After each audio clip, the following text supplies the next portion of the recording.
इस वक्त हमें ज्वाइन किया है मौलाना खावर रशीद भट्ट साहब ने।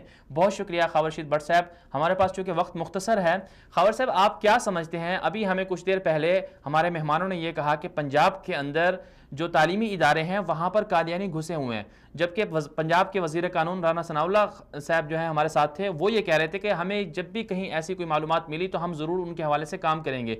तो आप चूँकि ख़त्म नबूवत के हवाले से काम करते रहे हैं, तो आपके ख्याल में कहाँ कहाँ कादियानी सरगर्म हैं? क्या तालीमी इदारों में, अस्पतालों में और दीगर सरकारी इदारों में कादियानी मौजूद हैं?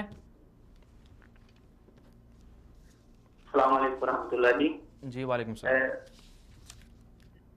कादियानियों के हवाले से जी ये बात याद रखें कि वो लोग अंडरग्राउंड रहकर जो है वो हर शोबे पे जाने की कोशिश करते हैं। जी उन्होंने फौज के अंदर भी जो है अपना महाज बनाया हुआ है और इसी तरह जो है वो डॉक्टरों के रूप में भी मौजूद हैं।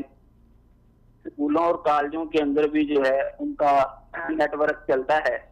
जी तो इसी तरह जो है ये जब लाहौर के अंदर हमला हुआ था उनके इबादत खाने पर, जी तो उस वक्त हमारे कई दोस्तों ने बताया जो कि